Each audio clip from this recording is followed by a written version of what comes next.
ഹരേ കൃഷ്ണ. എല്ലാ ഭക്തജനങ്ങൾക്കും സ്വാഗതം. എല്ലാ ദിവസവും 6 മണിക്ക് രാവിലെ ശ്രീമദ് ഭാഗവത ചർച്ച ലൈവായിട്ട് ഈ ഒരു ഫേസ്ബുക്ക് ചാനലിലൂടെ ഉണ്ടായിരിക്കുന്നതാണ്. നമുക്കിന്നത്തെ ഫേസ്ബുക്ക് ലൈവ് ആരംഭിക്കാം. സത്സംഗം. ഓം നമോ ഭഗവതേ വാസുദേവായ. ഓം നമോ ഭഗവതേ വാസുദേവായ. ഓം നമോ ഭഗവതേ വാസുദേവായ. നാരായണം നമസ്കൃത്യം നരം ചൈവ നരോത്തമം ദേവീം സരസ്വതീം വ്യാസം തതോ ജയമുദീരയേത്. അഷ്ടപ്രായേഷു വഭദ്രേഷു നിത്യം ഭാഗവതസേവയാ ഭഗവതി ഉത്തമശ്ലോകേ ഭക്തിർഭവതി നൈഷ്ഠികീ. കൃഷ്ണായ വാസുദേവായ ദേവകീനന്ദനായ ച നന്ദഗോപകുമാരായ ഗോവിന്ദായ നമോ നമഃ. ഓം അജ്ഞാനതിമിരന്ധസ്യ ജ്ഞാനാഞ്ജനശലാകായ ചക്ഷുരുന്മിലിതം യേന തസ്മൈ ശ്രീഗുരുവേ നമഃ.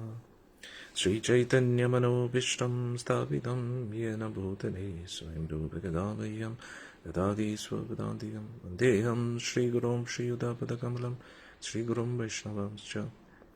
ശ്രീരൂപം സാദ്വജാതം സഹനിരഘുനാഥാന്വിതം തം സജീവം സാദ്വൈതം സാവധൂതം പരിജനാസഹിതം കൃഷ്ണചൈതന്യദേവം ശ്രീരാധാകൃഷ്ണപാദാൻ സഹഗണലളിതാ ശ്രീവിശാഖാന്വിതം. നമോ വിഷ്ണുപാദായ കൃഷ്ണപൃഷ്ഠായ ഭൂതലേ ശ്രീമതേ ജയപതാകസ്വാമിനിതി നാമിനേ. നമാചാര്യപാദായ നിതായ കൃപപ്രദായിനേ ഗൗരകഥാദാമതായ നഗരഗ്രാമധാരിണേ. നമോ വിഷ്ണുപാദായ കൃഷ്ണപൃഷ്ഠായ ഭൂതലേ ശ്രീമതേ ഭക്തിവേദാന്തസ്വാമിനിതി നാമിനേ. നമസ്തേ സരസ്വതീ ദേവേ ഗൗരവാണി പ്രചാരിണി നിർവിശേഷ ശൂന്യവാദി പാശ്ചാത്യദേശധാരിണി. ജയ ശ്രീ കൃഷ്ണ ചൈതന്യ പ്രഭു നിത്യാനന്ദ ശ്രീ അദ്വൈത ഗദാധര ശ്രീവാസദി ഗൗരഭക്തവൃന്ദ. ഹരേ കൃഷ്ണ കൃഷ്ണ കൃഷ്ണ ഹരേ ഹരേ, ഹരേ രാമ രാം രാം ഹരേ ഹരേ. ഹരേ കൃഷ്ണ കൃഷ്ണ കൃഷ്ണ ഹരേ ഹരേ, ഹരേ രാമ രാം രാം ഹരേ ഹരേ. മൂകം കരോതി വാചാലം പങ്കും ലങ്കായതി ഗിരിം യത്കൃപാതമഹം വന്ദേ ശ്രീഗുരും ദീനതാരിണം പരമാനന്ദമാധവം ശ്രീചൈതന്യമീശ്വരം. ഹരി ഓം തത്സത്. ഹരേ കൃഷ്ണ. ഇന്നിപ്പോൾ നമ്മൾ ചർച്ച ചെയ്യുന്നത് ശ്രീമദ് ഭാഗവത്തിലെ 3-ാമത്തെ സ്കന്ധത്തിലെ 15-ാമത്തെ അധ്യായമാണ്. നാളെ മുതൽ നമ്മൾ ഒരു പുതിയൊരു കാര്യം ചെയ്യുന്നതായിരിക്കും. ശ്രീമദ് ഭാഗവതം വളരെ ചുരുക്കത്തിൽ കുറച്ച് ദിവസങ്ങൾക്കുള്ളിൽ, ഒരു 20-30 ദിവസത്തിനുള്ളിൽ കംപ്ലീറ്റ് ശ്രീമദ് ഭാഗവത്തിൻ്റെയും ഒരു ഓവർവ്യൂ മനസ്സിലാക്കത്തക്കവണ്ണം നാളെ മുതൽ ഒരു സത്സംഗം ആരംഭിക്കുന്നതായിരിക്കും. എല്ലാ ദിവസവും 6 മണി മുതൽ 7 മണി വരെ ആയിരിക്കും ഈ ഒരു സത്സംഗം ഫേസ്ബുക്കിലൂടെയും, പിന്നെ അത് യൂട്യൂബ് ചാനലിലും അപ്ലോഡ് ചെയ്യുന്നതായിരിക്കും. അന്നേരം ഇതിൻ്റെ ഒരു പ്രത്യേകത എന്ന് പറഞ്ഞാൽ ഈ 1 മണിക്കൂർ കൊണ്ട് നമുക്ക് കംപ്ലീറ്റ് ശ്രീമദ് ഭാഗവത്തിൻ്റെ ഒരു ഐഡിയ കിട്ടും. ഇതേപോലെ നമ്മൾ ഗീതാ ചക്രവ്യൂഹം ക്ലാസ്സുകൾ നടത്തിയിരുന്നു. അത് ഗോലോകം TV എന്ന് പറയുന്ന ഒരു യൂട്യൂബ് ചാനലിലായിരുന്നു. അത് നിങ്ങൾക്ക് കേൾക്കാൻ താല്പര്യമുണ്ടെങ്കിൽ അത് നിങ്ങൾക്ക് ആ ഒരു യൂട്യൂബ് ചാനലിലേക്ക് ഫോളോ ചെയ്യാം. പിന്നെ ഗീതാ ചക്രവ്യൂഹം മത്സരത്തിനോടനുബന്ധിച്ചായിരുന്നു നമ്മളത് ചെയ്തത്. അന്നേരം അതേപോലെ ഭാഗവതത്തിൻ്റെയും ഒരു കംപ്ലീറ്റ് ഒരു ഐഡിയ കിട്ടാൻ വേണ്ടി കുറച്ച് ചുരുക്കം ക്ലാസ്സുകളിലൂടെ നമ്മൾ ശ്രീമദ് ഭാഗവതത്തെക്കുറിച്ച് പഠിക്കുന്നതായിരിക്കും. അങ്ങനെ ഭാഗവതം ഒരുവിധം കംപ്ലീറ്റ് ആയതിനു ശേഷം പിന്നെ നാരായണീയം, അങ്ങനെ രാവിലത്തെ ഈ സമയം എല്ലാ ദിവസവും 6 മണി മുതൽ 7 മണി വരെയുള്ള സമയം പല പല ശാസ്ത്രങ്ങളും പഠിക്കാൻ വേണ്ടി നമുക്ക് ഉപയോഗിക്കാം. അന്നേരം ഇടയ്ക്ക് ഞാൻ യാത്രയിലാകുമ്പോഴും മാക്സിമം ഈ 6 മണി മുതൽ 7 മണി വരെയുള്ള സമയം നമുക്ക് മാക്സിമം ഈ ഒരു ശാസ്ത്ര പഠനത്തിന് വേണ്ടി ഉപയോഗിക്കാം. നമ്മുടെ ദിവസത്തിൻ്റെ തുടക്കം ഇതേപോലെ ഭഗവാന്റെ ശാസ്ത്രങ്ങൾ പഠിച്ചു തുടങ്ങുകയാണെങ്കിൽ ഇന്നത്തെ ദിവസം വളരെ മംഗളകരമായിരിക്കും. ഭഗവാന്റെ തിരുനാമം നമ്മൾ ജപിക്കാം, അന്നേരം സങ്കീർത്തനം ചെയ്യാം. ഇതെല്ലാമാണ് നമ്മുടെ ജീവിതത്തിൻ്റെ പരമോന്നതമായിട്ടുള്ള ലക്ഷ്യം. അന്നേരം കഴിഞ്ഞ 4 വർഷങ്ങളായിട്ട് ഞാനിങ്ങനെ ലൈവിൽ ഫേസ്ബുക്കും യൂട്യൂബിലൂടെയും സത്സംഗം ഒക്കെ എടുക്കുന്നുണ്ട്. അതിലൂടെ കുറേ ഭക്തർ ഇതൊക്കെ മനസ്സിലാക്കി അടുത്ത ലെവലിലേക്ക് ഭക്തിയിൽ പുരോഗമിക്കാൻ വേണ്ടി ശ്രമിക്കാറുണ്ട്. എന്നാലും ഇനി ഞാൻ ഫോക്കസ് ചെയ്യുന്ന ക്ലാസ്സുകൾ പുതിയ ഭക്തർക്കും കൂടെ വേണ്ടിയാണ്. അത് ആദ്യമായിട്ട് ഈ സത്സംഗം കാണുകയും ഫേസ്ബുക്കിലൂടെ കാണുന്നവർക്കും ഈ വളരെ ഡീപ്പായിട്ടുള്ള ഈ ശാസ്ത്രവശങ്ങളൊക്കെ വളരെ എളുപ്പത്തിൽ മനസ്സിലാക്കാൻ വേണ്ടിയാണ് ഇനിയുള്ള ക്ലാസ്സുകളൊക്കെ. അതുകൊണ്ട് നിങ്ങൾക്ക് ഈ ക്ലാസ്സുകൾ മാക്സിമം പേർക്കും ഷെയർ ചെയ്യാം. ഇന്ന് യൂട്യൂബിലും ഫേസ്ബുക്കിലും ഒക്കെ ഗൂഗിളിലും നമ്മൾ സെർച്ച് ചെയ്താൽ കിട്ടാത്ത കാര്യങ്ങളൊന്നുമില്ല. ഈശ്വരനൊഴികെ ബാക്കിയെല്ലാം കിട്ടും. ഈശ്വരനെക്കുറിച്ചുള്ള അറിവുകൾ കിട്ടും, പല രീതിയിൽ പല പല ശാസ്ത്രങ്ങളെക്കുറിച്ചുള്ള അറിവുകളെല്ലാം കിട്ടും. പക്ഷേ ആധികാരികമായിട്ടുള്ള ഒരു ഗുരുശിഷ്യ പരമ്പരയിലൂടെ നമ്മളത് കേൾക്കുമ്പോഴാണ് അതിൻ്റെ സാക്ഷാത്കാരത്തിലേക്ക് നമുക്ക് എത്താൻ കഴിയുന്നത്. ഞാൻ ഒരിക്കലും അവകാശപ്പെടുത്തില്ല ഞാൻ മാത്രമാണ് ആധികാരികമായിട്ടുള്ള ഗുരുശിഷ്യ പരമ്പരയിലൂടെയുള്ള വ്യക്തിയെന്ന്. ഒരുപാട് പേരുണ്ട്, അതിൽ ഒരാളാണ് അടിയനും. ഞാൻ പറയുന്ന കാര്യങ്ങൾ ഒരിക്കലും എൻ്റെ ഊഹാപോഹങ്ങളുടെ അടിസ്ഥാനത്തിലോ എൻ്റെ അറിവിൻ്റെ അടിസ്ഥാനത്തിലോ അല്ല. ഗുരുശിഷ്യ പരമ്പരയിലൂടെ എന്താണോ ലഭിച്ചിരിക്കുന്നത് അതാണ് ഞാൻ നിങ്ങളുടെ മുമ്പിൽ അവതരിപ്പിക്കുന്നത്. അത് ശ്രദ്ധയോടുകൂടി കേട്ട് നിങ്ങളുടെ ജീവിതത്തിൽ അത് ആചരിക്കുമ്പോൾ ഒരുപാട് മാറ്റങ്ങൾ സംഭവിക്കും. ഈ ഫേസ്ബുക്ക് ലൈവ് കൂടുതലും കാണുന്നത് കഴിഞ്ഞ കുറേ വർഷങ്ങളായിട്ട് ഇത് ഫോളോ ചെയ്യുന്ന വ്യക്തികളാണ്. എൻ്റെ സത്സംഗമൊക്കെ കേട്ട് ഭഗവാനെക്കുറിച്ച് ഒരുപാട് മനസ്സിലാക്കി അവരുടെ ജീവിതത്തിൽ ആചരിച്ച് കുടുംബജീവിതത്തിനോടൊപ്പം എങ്ങനെ ഇതൊക്കെ നമ്മുടെ ജീവിതത്തിൽ കണ്ടിന്യൂ ചെയ്യാമെന്ന് പഠിച്ച വ്യക്തികളാണ് കൂടുതലും. എന്നാലും ആദ്യമായിട്ട് ഈ സത്സംഗം കേൾക്കുന്നവർക്കും ഇന്നു മുതൽ ഒരു പുതിയൊരു അധ്യായം ആരംഭിക്കാം. ഓക്കെ, അതായത് ഇന്ന് നമ്മൾ ശ്രീമദ് ഭാഗവത്തിൻ്റെ ചില ഭാഗങ്ങൾ മാത്രമായിരിക്കും ചർച്ച ചെയ്യുന്നത്. പക്ഷെ നാളെ മുതൽ നമ്മളൊരു സീരീസാക്കി ഒരു 20-30 ദിവസത്തിനുള്ളിൽ ഒരു കംപ്ലീറ്റ് ഭാഗവത്തെക്കുറിച്ച് ഒരു ഐഡിയ കിട്ടാൻ വേണ്ടി നല്ലൊരു സഹായമായിരിക്കും ഈ ക്ലാസ് എന്ന് ഞാൻ ഉറച്ചു വിശ്വസിക്കുന്നു. അതുകൊണ്ട് നാളെ മുതൽ 6 മണി മുതൽ 7 മണി വരെയുള്ള ലൈവ് തീർച്ചയായിട്ടും എല്ലാവരും മിസ് ചെയ്യാതെ കാണണമെന്ന് അപേക്ഷിക്കുന്നു. കാരണം നാളെ മുതൽ എല്ലാ ദിവസവും 1 മണിക്കൂർ നമ്മൾ ഭാഗവത ചർച്ചയായിരിക്കും. ആ ചർച്ചയിലൂടെ കുറച്ച് ദിവസങ്ങൾക്കുള്ളിൽ തന്നെ ശ്രീമദ് ഭാഗവത്തെക്കുറിച്ച് ഒരു ഐഡിയ നിങ്ങൾക്ക് കിട്ടും. ഭാഗവത്തെക്കുറിച്ച് നിങ്ങൾക്ക് ഓൾറെഡി ഐഡിയ ഉണ്ടെങ്കിലും അതിൻ്റെ കഥകൾ നിങ്ങൾക്കറിയാം അല്ലേ? ശ്രീമദ് ഭാഗവത കഥകൾ ഇവിടെ വർഷങ്ങളായിട്ട് സപ്താഹം കേട്ട വ്യക്തികളായിരിക്കാം നിങ്ങൾ. അല്ലെങ്കിൽ പിന്നെ സീരിയലുകളിലൂടെ അല്ലെങ്കിൽ പിന്നെ ഇവിടുന്ന് കേട്ടതിൻ്റെ അടിസ്ഥാനത്തിലുമൊക്കെ പല പല കഥകളും നിങ്ങൾക്കറിയാമായിരിക്കാം. പല കഥകൾ ഇപ്പോഴും ചില സംശയമുണ്ടായിരിക്കാം. പക്ഷേ നമ്മുടെ നാളെ മുതലുള്ള ക്ലാസ്സുകളുടെ പ്രത്യേകത എന്ന് പറഞ്ഞാൽ അതിൽ നമ്മൾ പ്രധാനമായിട്ടും നമ്മൾ മനസ്സിലാക്കേണ്ട തത്വങ്ങൾ, അതാണ് നമ്മൾ മെയിൻലി ഫോക്കസ് ചെയ്യുന്നത്. കുട്ടിക്കാലത്ത് നമ്മൾ പല പല പാഠങ്ങൾ പഠിക്കുമ്പോൾ അതിൽ പല കഥകളും കാണും. ആ കഥകളുടെ അവസാനത്തിൽ നമ്മൾ പഠിക്കേണ്ടതായിട്ടുള്ള മൂല്യങ്ങൾ അത് പൊതുവെ അവിടെ എഴുതി വയ്ക്കാറുണ്ട് അല്ലേ? ഈ കഥയിൽ നിന്ന് നമ്മൾ എന്ത് പഠിക്കുന്നു എന്ന്. ശ്രീമദ് ഭാഗവതവും ഏകദേശം അങ്ങനെ തന്നെയായിരിക്കണം നമ്മൾ പഠിക്കേണ്ടത്. പക്ഷെ രണ്ടും തമ്മിലുള്ള വ്യത്യാസം എന്ന് പറഞ്ഞാൽ കുട്ടികൾ പഠിക്കുന്ന കഥ അത് ഇമാജിനേഷനാണ്. അത് യഥാർത്ഥത്തിൽ നടന്നതാകണോ എന്ന് നിർബന്ധമില്ല. സാങ്കല്പിക കഥകളാണ്. എന്തിനു വേണ്ടി? അത് കുട്ടികളുടെ ഉള്ളിൽ നല്ല മൂല്യങ്ങളെ വളർത്തിയെടുക്കാൻ വേണ്ടി, അതിനുവേണ്ടി രചിച്ചതാണ് ആ ഒരു കഥകളൊക്കെ. പക്ഷേ ശ്രീമദ് ഭാഗവതം, മഹാഭാരതം, രാമായണം ഇതൊന്നും അങ്ങനെയല്ല. ഇതൊക്കെ എന്ന് പറഞ്ഞു കഴിഞ്ഞാൽ ആധ്യാത്മിക ഗ്രന്ഥങ്ങളാണ്. ഇത് ഇതിഹാസമാണ്, നടന്ന കാര്യങ്ങളാണ്. നടന്ന കാര്യങ്ങൾ നടന്ന രീതിയിൽ എഴുതിയിരിക്കുകയാണ്. എന്തിനു വേണ്ടി? നമ്മുടെ ജീവിതത്തിൽ അങ്ങനെയുള്ള സംഭവങ്ങൾ നടക്കുമ്പോൾ ഒരു ധർമ്മത്തിൽ തന്നെ നമ്മൾ പ്രതികരിക്കാനും അധർമ്മത്തിൻ്റെ പക്ഷത്ത് മാറിപ്പോകാതിരിക്കാനും വേണ്ടിയാണ് നമ്മളിതൊക്കെ പഠിക്കുന്നത്. അന്നേരം എല്ലാ ദിവസവും രാവിലെ 6 മണി മുതൽ 7 മണി വരെയുള്ള സമയം നമ്മൾ ശാസ്ത്ര പഠനത്തിന് വേണ്ടിയായിരിക്കും വഹിക്കുന്നത്. ആദ്യം നമ്മൾ ഭാഗവത്തിൻ്റെ ഒരു ഓവർവ്യൂ കംപ്ലീറ്റ് ചെയ്യാം. പിന്നെ നമുക്ക് നാരായണീയം അതേപോലെ പഠിക്കാം. പിന്നെ ഭഗവത്ഗീത ഓൾറെഡി അങ്ങനെ കംപ്ലീറ്റ് ചെയ്തിട്ടുണ്ട്. ഗീതാ ചക്രവ്യൂഹം ക്ലാസ്സുകളിലൂടെ വേണമെങ്കിൽ നമുക്ക് ഭഗവത്ഗീത ഒന്നും കൂടി എടുക്കാം. 18 അധ്യായങ്ങൾ കുറച്ചും കൂടെ ഡീപ്പായിട്ട്.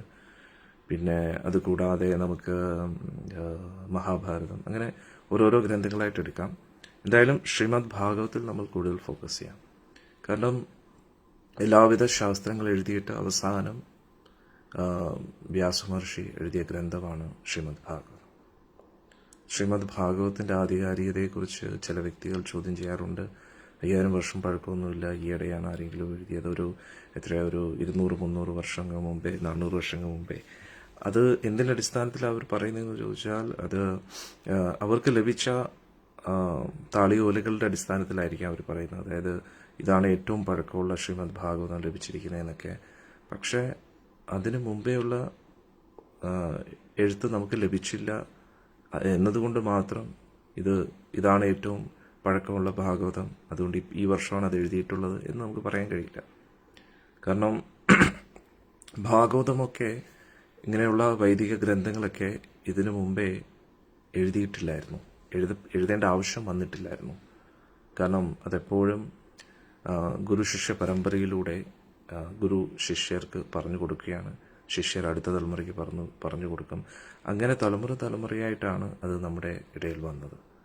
എന്നിട്ട് അത് എഴുതിയിരിക്കുന്നത് നമുക്ക് വേണ്ടി തന്നെയാണ്, കലിയുഗത്തിലുള്ള ജനങ്ങൾക്ക് വേണ്ടിയാണ് വ്യാസമഹർഷി ഇത് രചിച്ചതെന്ന് നമ്മൾ മനസ്സിലാക്കുക. ആദ്യമായിട്ട് ഈ സത്സംഗം ലൈവ് കാണുന്ന വ്യക്തികൾക്ക് ഞാൻ എന്നെ പരിചയപ്പെടുത്തുകയാണ്. ഞാൻ ഒരു സന്യാസിയാണ്. എൻ്റെ പേര് ആചാര്യപാദതീർത്ഥ ഭക്തി സുദർശൻ സ്വാമി. അന്നേരം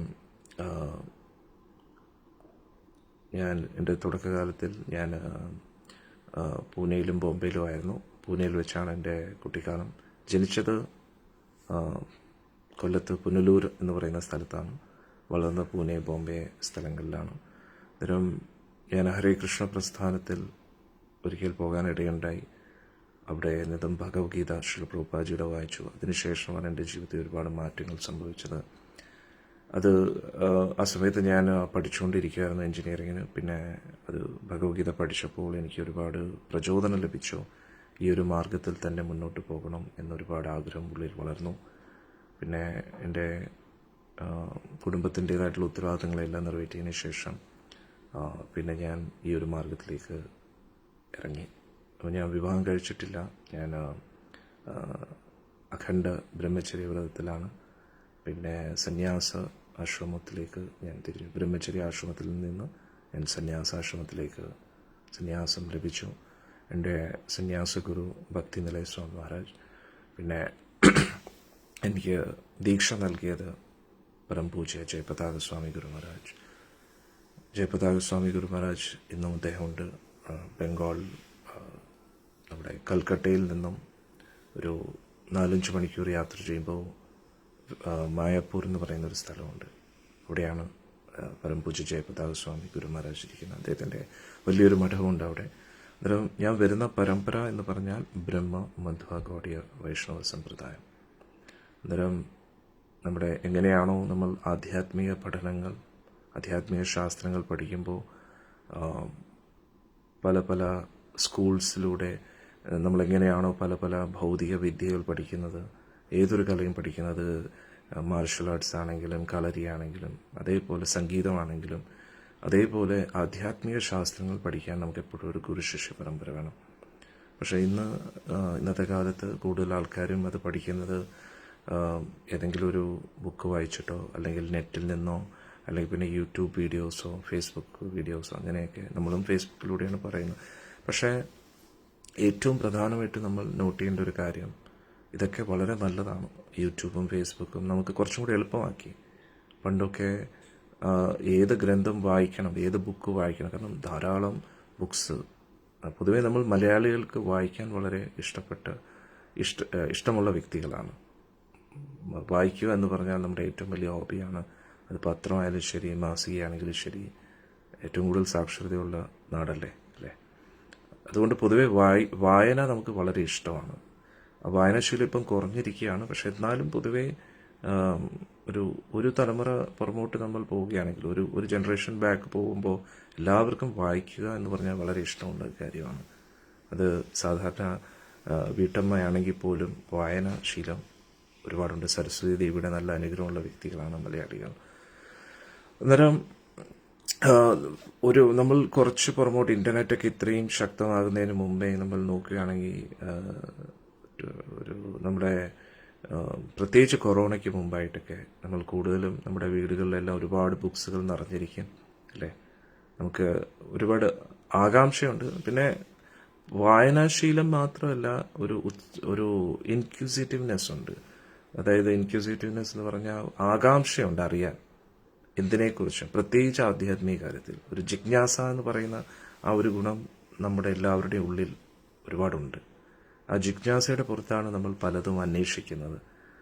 പുതിയൊരു തരത്തിലുള്ള എന്തെങ്കിലും ഒരു അറിവ് നമുക്ക് ലഭിക്കുമ്പോൾ അതിനെക്കുറിച്ച് കൂടുതൽ അറിയാൻ ഒരു താല്പര്യം മലയാളികളുടെ ഉള്ളിലുണ്ട്. അത് നല്ലൊരു ഗുണമാണ്. അന്നേരം പൊതുവെ ആധ്യാത്മിക ജീവിതത്തിൻ്റെ തുടക്കം തന്നെ അഥതോ ബ്രഹ്മ ജിജ്ഞാസ. നമ്മൾ ഈ പ്രപഞ്ചത്തിലുള്ള ജഡവസ്തുക്കളെക്കുറിച്ചാണ് അന്വേഷിച്ചുകൊണ്ടിരിക്കുന്നത്. എന്താണ് ഈ ജഡവസ്തു എന്ന് പറഞ്ഞാൽ? അതായത് ഈ പ്രപഞ്ചത്തിൽ കാണുന്ന എല്ലാ വസ്തുവകകളും ജീവൻ അതിൽ നിന്ന് പോയി കഴിഞ്ഞാൽ പിന്നെ അത് ജഡമായി അല്ലേ. ഇപ്പം നമ്മുടെ ശരീരം തന്നെ നോക്കിക്കഴിഞ്ഞാൽ ഈ ശരീരത്തിൻ്റെ ഉള്ളിൽ നിന്നും ആത്മാവ് പോയി കഴിഞ്ഞാൽ പിന്നെ ഇത് ജഡമാണ്. നമ്മുടെ ചുറ്റുപാടുമുള്ള കാര്യങ്ങൾ, ഓരോരോ വസ്തു, ടേബിളാണെങ്കിലും ചെയറാണെങ്കിലും വീടാണെങ്കിലും ഇതെല്ലാം ജഡവസ്തുവാണ്, ജീവനില്ലാതെ അല്ലേ. അപ്പോൾ ജീവൻ ഒരു വസ്തുവിൽ നിന്ന് പോയി കഴിഞ്ഞാൽ പിന്നെ അത് ജഡമായി. ഇനി ജീവനില്ലാത്ത എല്ലാം, അതെല്ലാം ജഡവസ്തുവാണ്. അന്നേരം നമ്മുടെ ശരീരത്തിനകത്ത് ഈ ശരീരത്തിന് ജീവൻ നൽകുന്നത് ഇതിൻ്റെ ഉള്ളിലിരിക്കുന്ന ജീവാത്മാവാണ്, അതായത് നമ്മൾ. പൊതുവേ ഞാൻ എപ്പോഴും സത്സംഗത്തിൽ പറയും, എൻ്റെ ശരീരം എന്ന് നമുക്ക് പറയാം, എൻ്റെ മനസ്സ് എന്ന് പറയാം, പക്ഷേ എൻ്റെ ആത്മാവ് എന്ന് നമുക്കൊരിക്കലും പറയാൻ കഴിയില്ല. കാരണം അത് തെറ്റാണ്. കാരണം ആത്മാവ് എന്ന് പറയുന്നത് ഞാൻ തന്നെയാണ്. ഈ ശരീരത്തിനകത്തിരിക്കുന്ന ഞാനാണ് ഇതിനകത്തിരിക്കുന്ന ആത്മാവ്. ഞാനും ആത്മാവും തമ്മിൽ വ്യത്യാസമില്ല. ഞാനും ശരീരവും തമ്മിൽ വ്യത്യാസമുണ്ട്. ഞാനും മനസ്സും തമ്മിൽ വ്യത്യാസമുണ്ട്. ഞാനും പ്രാണവായുവും തമ്മിൽ വ്യത്യാസമുണ്ട്. പക്ഷെ ഞാനും ആത്മാവും തമ്മിൽ വ്യത്യാസമില്ല. അന്നേരം ആത്മാവ് വായുവിലൂടെ, മനസ്സിലൂടെ ഈ ശരീരമായിട്ട് കണക്റ്റഡ് ആണ്. പ്രാണവായു എന്ന് പറഞ്ഞാൽ നമ്മുടെ സൂക്ഷ്മ ശരീരത്തെയും ഈ സ്ഥൂല ശരീരത്തെയും കണക്ട് ചെയ്യുന്ന ഒരു വസ്തുവാണ്. ആ പ്രാണവായു 5 തരത്തിലുള്ള വായുകളായിട്ട് നമ്മുടെ ശരീരത്തിൽ സഞ്ചരിക്കുന്നു. അന്നേരം ഇത് മൂന്നും കൂടി ചേരുമ്പോഴാണ് നമ്മുടെ ശരീരമാകുന്നത്. എന്തൊക്കെ? ഒന്ന് സ്ഥൂല ശരീരം. സ്ഥൂല ശരീരം എന്ന് പറഞ്ഞാൽ നമുക്ക് ഈ കാണാൻ പറ്റുന്ന ശരീരം, കൈയും കാലും കണ്ണും മൂക്കും നാക്കും തൊക്കും ചെവിയും. അതിനെ കൂടുതൽ ഡീറ്റെയിൽ ആയിട്ട് കർമ്മേന്ദ്രിയങ്ങൾ, ജ്ഞാനേന്ദ്രിയങ്ങൾ എന്നൊക്കെ ഡീറ്റെയിൽ ആയിട്ട് നമ്മൾ പഠിക്കാറുണ്ട് ശാസ്ത്രങ്ങളിൽ. പിന്നെ 5 കോശങ്ങൾ, അന്നമയ കോശം. പിന്നെ അതിൻ്റെ അടുത്ത തലത്തിൽ സൂക്ഷ്മ ശരീരത്തിൻ്റെയും സ്ഥൂല ശരീരത്തിൻ്റെയും മധ്യത്തിലായിട്ട് വായുവിൻ്റെ ഒരു ലെയറുണ്ട്. അതിനെയാണ് പ്രാണമയ കോശം എന്ന് പറയുന്നത്. അന്നേരം ആ പ്രാണവായു നിറഞ്ഞു നിൽക്കുന്ന ആ ഒരു ഏരിയ. അന്നേരം നമ്മുടെ ശരീരത്തിലെ ഏറ്റവും പ്രധാന ഘടകം പ്രാണവായുവാണ്. പ്രാണവായു ഇതിൽ നിന്ന് പോയി കഴിഞ്ഞാൽ പിന്നെ ആത്മാവിന് ഇതിനകത്ത് നിൽക്കാൻ കഴിയില്ല. അന്നേരം ഈ വായു ആണ് നമ്മളെ ഈ ആത്മാവിനെ ശരീരമായിട്ട് കണക്ട് ചെയ്യിപ്പിക്കുന്നത്. എന്നിട്ട് ഈ പ്രാണവായുവിനെക്കാട്ടിയും സൂക്ഷ്മമായിട്ട് മനസ്സ് എന്ന് പറയുന്നൊരു എനർജിയുണ്ട്. എന്നിട്ട് ആ മനസ്സ്, പ്രാണവായു, ഈ സ്ഥൂല ശരീരം, ഇതെല്ലാം കൂടെയാണ് നമ്മുടെ ശരീരത്തിൻ്റെ മെക്കാനിസം. അതാണ് നമ്മൾ യോഗയിലൊക്കെ വായുവിനെ നിയന്ത്രിക്കാൻ പഠിക്കുന്നത്. പ്രാണായാമമൊക്കെ ചെയ്ത് പ്രാണന് അയമം കൊടുക്കുക, ഒരു ശാന്തത കൊടുക്കുകയാണ്. അതായത് പ്രാണായാമം എന്ന് ഉദ്ദേശിക്കുമ്പോൾ ശ്വാസം അകത്തോട്ടെടുത്തിട്ട് എത്രത്തോളം സാവധാനം ആ ശ്വാസത്തെ പുറത്തു വിടുന്നു, അതാണ് അയമം നൽകുന്നത്, ഒരു ശാന്തത നൽകുന്നു. കാരണം ശ്വാസം അകത്തോട്ട് ആരും എടുക്കും, എന്തായാലും നമ്മൾ എടുക്കും, അതിനുവേണ്ടി പ്രയാസപ്പെടേണ്ട ആവശ്യമില്ല. പക്ഷേ ശ്വാസം വിടാനാണ് നമ്മൾ കൂടുതൽ പഠിക്കേണ്ടത്. അത് നിങ്ങൾ തന്നെ എപ്പോഴെങ്കിലും ഒരു തിരിക്കുന്ന സമയത്ത്, സമാധാനത്തോടുകൂടി ഇരിക്കുന്ന സമയത്ത് നിങ്ങൾ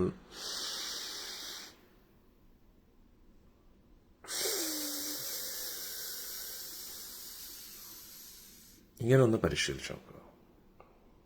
നിങ്ങൾ അത്ഭുതപ്പെടും, ഒരുപാട് മാറ്റം നിങ്ങൾക്കുണ്ടാവും. അന്നേരം നമ്മൾ നമ്മുടെ ജീവിതത്തിലെ പ്രധാന പ്രശ്നം, നമ്മൾ ശ്വാസം വിടാൻ പഠിക്കുന്നില്ല. ശ്വാസം അകത്തോട്ടെടുക്കാൻ നമ്മൾ പഠിക്കുന്നുണ്ട്, പക്ഷെ പുറത്തോട്ട് വിടാൻ നമുക്ക് അറിഞ്ഞുകൂടാ. സത്യം പറഞ്ഞാൽ അതിനുവേണ്ടി പ്രയാസപ്പെടാറില്ല. ശ്വാസം എടുക്കാൻ നമ്മൾ അതിന് അധികം ബുദ്ധിമുട്ടില്ല. ഇതെന്തായാലും എടുക്കും. കാരണം ശ്വാസം എത്ര എടുക്കാതിരിക്കാൻ ശ്രമിച്ചാലും ഓട്ടോമാറ്റിക്കലി നമ്മൾ ശ്വാസം എടുക്കാൻ നിർബന്ധിതനാകും. പക്ഷെ ശ്വാസം വിടുക എത്രത്തോളം അതിനെ സമയത്തെ നീട്ടി അല്ലെങ്കിൽ കൂടുതൽ സമയമെടുത്ത് ശ്വാസത്തെ വളരെ സൂക്ഷ്മമായിട്ട് വളരെ ശ്രദ്ധയോടുകൂടി വിടുന്നതിനനുസരിച്ച് നമ്മുടെ മനസ്സ് വളരെ സ്വസ്ഥനാകും, ആരോഗ്യം മെച്ചപ്പെടും.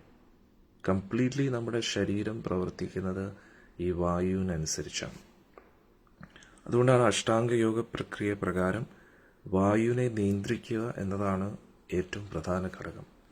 വായുവിനെ നിയന്ത്രിച്ചു കഴിഞ്ഞാൽ മനസ്സിനെ നിയന്ത്രിക്കാൻ വളരെ എളുപ്പമാണ്, ശരീരത്തെ നിയന്ത്രിക്കാൻ വളരെ എളുപ്പമാണ്. അന്നേരം ഇതൊക്കെ എന്തിനു വേണ്ടി നമ്മൾ ചെയ്യുന്നു? നമ്മളെ തന്നെ തിരിച്ചറിയാൻ വേണ്ടി. ഇതിനകത്തിരിക്കുന്ന ഞാൻ ആരാണെന്ന് ഞാൻ തിരിച്ചറിയാൻ വേണ്ടിയുള്ള പ്രക്രിയയാണ്. കാരണം എന്താ, ഇപ്പോൾ നമ്മുടെ ബോധം പുറം ലോകത്തോട്ടാണ് വ്യാപിച്ചിരിക്കുന്നത്. അന്നേരം പ്രാണായാമം വഴി നമ്മുടെ വായുവിനെയൊക്കെ നിയന്ത്രിച്ച് നമ്മുടെ മനസ്സിനെ നിയന്ത്രിക്കുമ്പോൾ നമുക്ക് അകത്തോട്ട് ഫോക്കസ് ചെയ്യാൻ കഴിയും.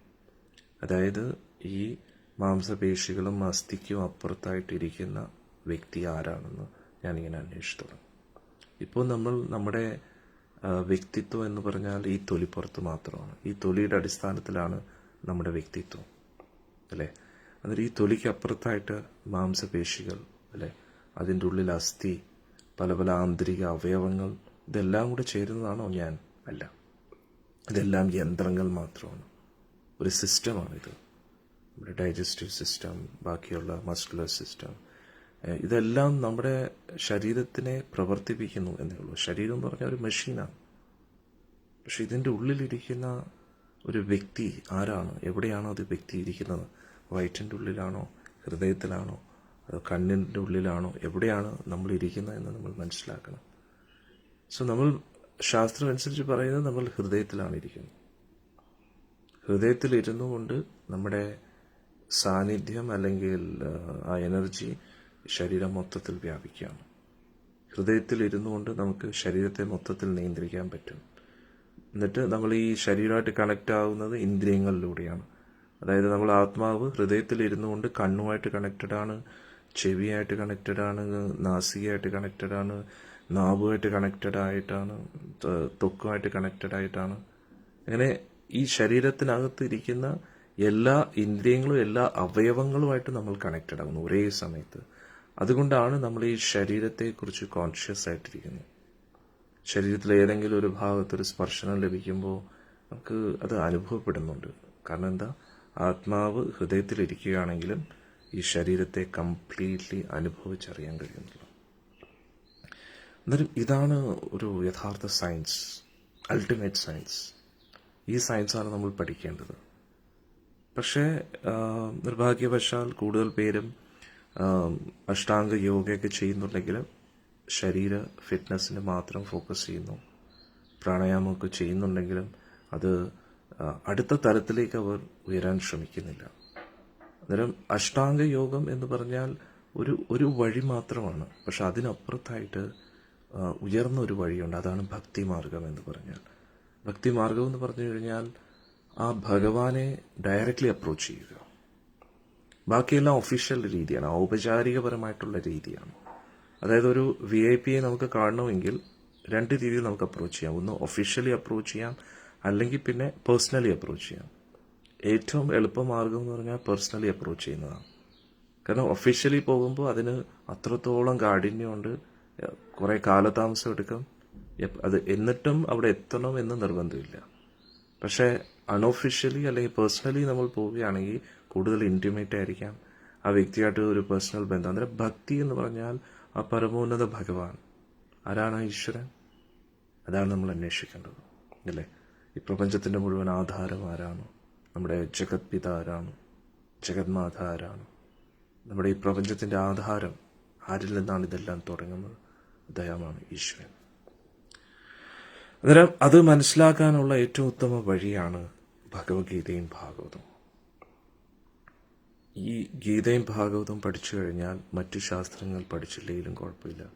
വേദങ്ങളും ഉപനിഷത്തുകളും പുരാണങ്ങളും എല്ലാം വളരെ മനോഹരമാണ്. പക്ഷേ അത് പഠിക്കത്തക്കവണ്ണം നമുക്ക് അത്രത്തോളം ഉയർന്ന ബുദ്ധി വളരെ തീരെ ഇല്ലെന്ന് തന്നെ പറയാം. കാരണം കലിയുഗത്തിലാണ് നമ്മൾ ജനിച്ചിരിക്കുന്നത്. അന്നേരം കലിയുഗത്തിലുള്ള വ്യക്തികളുടെ പ്രത്യേകത, അവരുടെ ആയുസ് വളരെ കുറവാണ്, ബുദ്ധി കുറവാണ്. അന്നേരം നമ്മൾ കുറച്ചും കൂടെ ഡീപ്പായിട്ട് എളുപ്പത്തിൽ ഇതിനെയൊക്കെ മനസ്സിലാക്കണമെങ്കിൽ നമുക്ക് ഭഗവത്ഗീതയും ഭാഗവതവും പഠിച്ചു കഴിഞ്ഞാൽ വളരെ എളുപ്പത്തിൽ ഇതൊക്കെ മനസ്സിലാക്കാൻ കഴിയും. അതുകൊണ്ട് ഗീതാ ഭാഗവതമായിരിക്കും നമ്മുടെ ഈ എല്ലാ ദിവസവും 6 മണി മുതൽ 7 മണി വരെയുള്ള ഈ ഫേസ്ബുക്ക് ലൈവിലൂടെ നമ്മൾ പഠിക്കാൻ ശ്രമിക്കുന്നത്. നിങ്ങൾക്ക് പുതിയ ആൾക്കാരോട് ഞാൻ പറയുകയാണ്, നിങ്ങൾക്ക് ഡെയിലി ഇത് കേൾക്കാം, നിങ്ങളുടെ ഫ്രണ്ട്സുമായിട്ട് ഷെയർ ചെയ്യാം, നിങ്ങൾ കേട്ടു നോക്കൂ, നിങ്ങളുടെ ജീവിതത്തിൽ മാറ്റം സംഭവിക്കും. ഇന്ന് നമ്മൾ ഒരു ജനറലായിട്ടുള്ള ഡിസ്കഷൻ ആയിരിക്കും. പക്ഷെ നാളെ മുതൽ ശ്രീമദ് ഭാഗവതത്തിൻ്റെ ഓരോരോ സെക്ഷനായിട്ട് നമ്മൾ ചർച്ച ചെയ്യുന്നതായിരിക്കും. അങ്ങനെ കുറച്ച് ദിവസങ്ങൾക്കുള്ളിൽ തന്നെ കംപ്ലീറ്റ് ശ്രീമദ് ഭാഗവതത്തെക്കുറിച്ചൊരു ഐഡിയ നമുക്ക് കിട്ടും. ഓക്കെ. പിന്നെ ഇപ്പോൾ കണ്ടുകൊണ്ടിരിക്കുന്ന ഭക്തർക്ക് എന്തെങ്കിലും ചോദ്യങ്ങൾ ചോദിക്കാനുണ്ടെങ്കിൽ ചോദിക്കാം. നമുക്കിനി ഒരു അരമണിക്കൂറും കൂടെ ഉണ്ട്. ഇതുവരെ നമ്മൾ കേട്ട സത്സംഗത്തിൻ്റെ അടിസ്ഥാനത്തിൽ, അല്ലെങ്കിൽ പുതിയതായിട്ട് വന്ന ഭക്തർ, അവർക്ക് ഗീതയുടെ അടിസ്ഥാനത്തിലോ ഭാഗവതത്തിൻ്റെ അടിസ്ഥാനത്തിലോ എന്തെങ്കിലും ചോദ്യങ്ങൾ ചോദിക്കാനുണ്ടെങ്കിൽ കമൻസിലിടാം.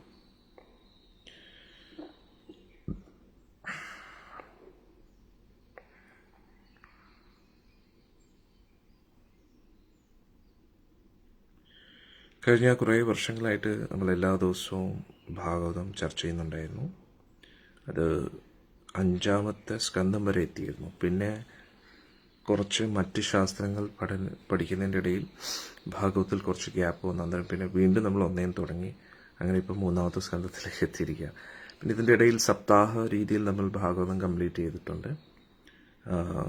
ഇപ്പോൾ ഓരോരോ ശ്ലോകങ്ങളായിട്ട് അങ്ങനെ ഇപ്പോൾ 3-ാമത്തെ അധ്യായത്തിൽ 3-ാമത്തെ സ്കന്ധത്തിൽ 15-ാമത്തെ അധ്യായം കഴിഞ്ഞ കുറേ ദിവസങ്ങളായിട്ട് നമ്മൾ ഓരോരോ ശ്ലോകങ്ങൾ എടുത്തുകൊണ്ടിരിക്കുകയാണ്.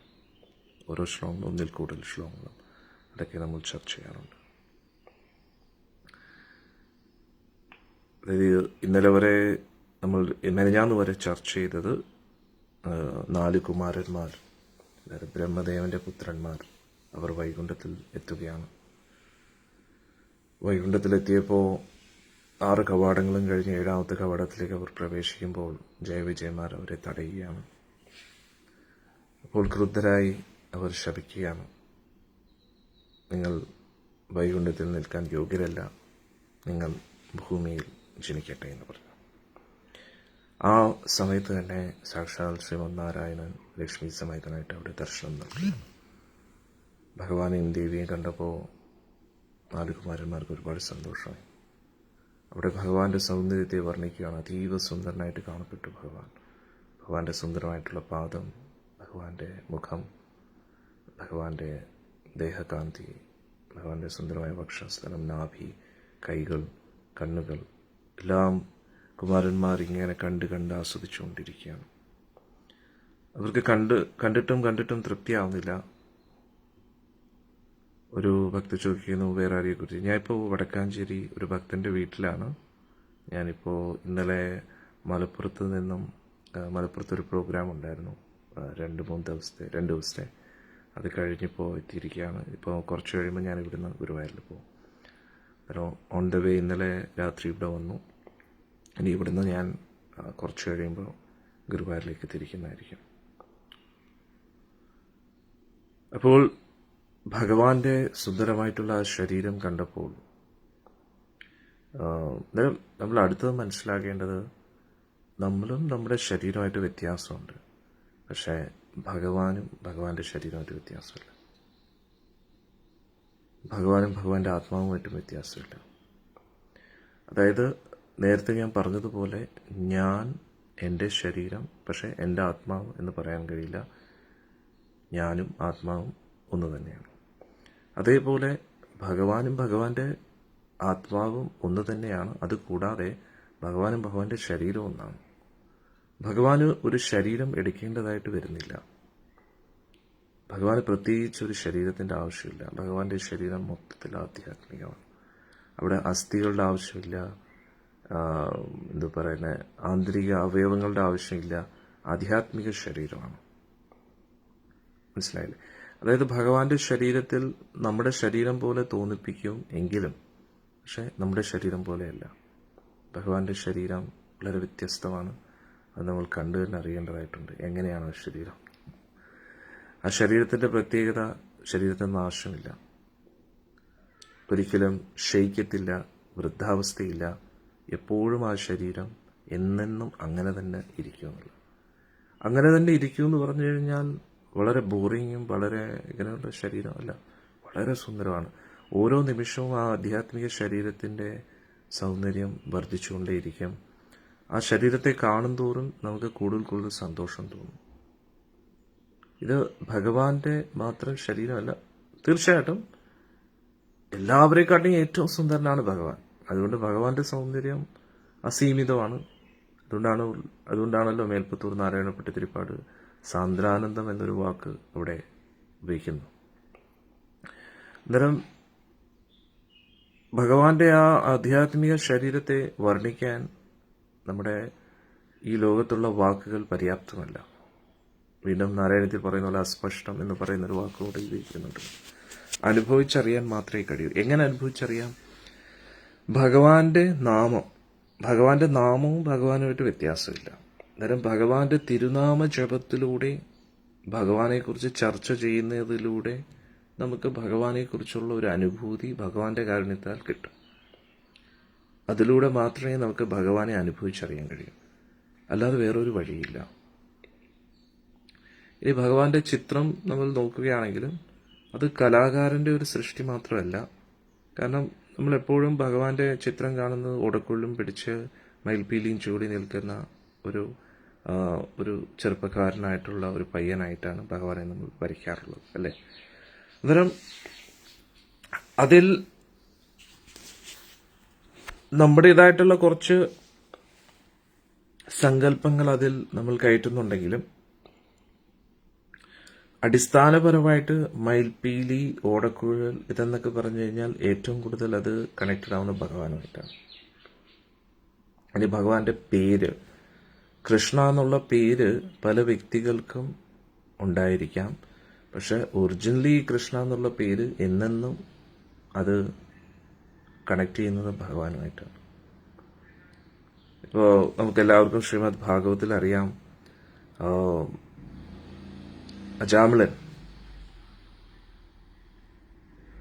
അജാമിളൻ സ്വന്തം മകനെ ഉദ്ദേശിച്ചിട്ടാണ് നാരായണ എന്ന് വിളിച്ചത്, അല്ലേ?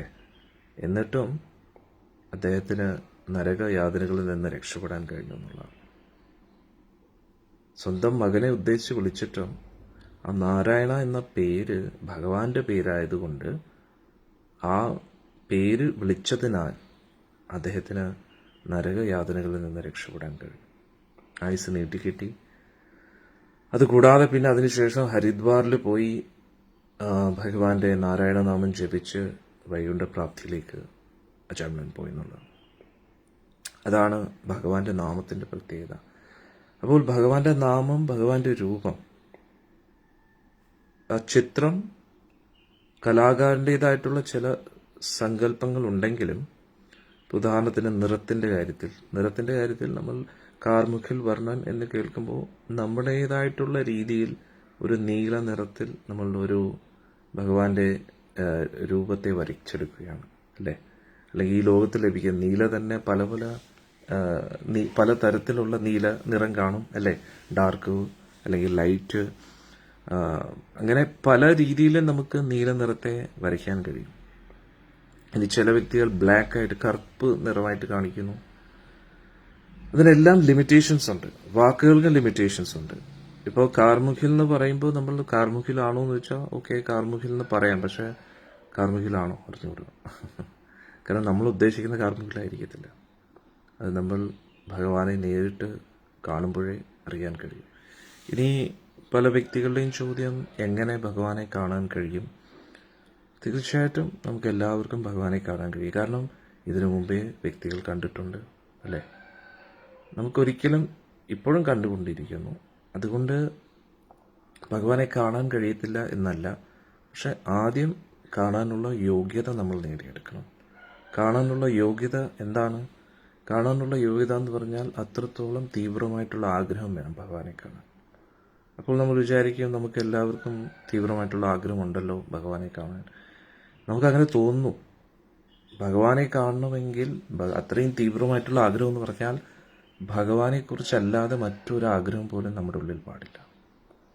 അതുകൂടാതെ അത്രത്തോളം തീവ്രമായിട്ടുള്ള ആഗ്രഹമാണെങ്കിൽ അത്രത്തോളം തീവ്രമായിട്ട് നമ്മൾ അന്വേഷിക്കുകയും ചെയ്യും ഭഗവാനുമായിട്ട് ബന്ധപ്പെട്ട എല്ലാ കാര്യത്തിലും വളരെ ഡീപ്പായിട്ട് നമ്മൾ ഇങ്ങനെ സെർച്ച് ചെയ്തുകൊണ്ടിരിക്കും.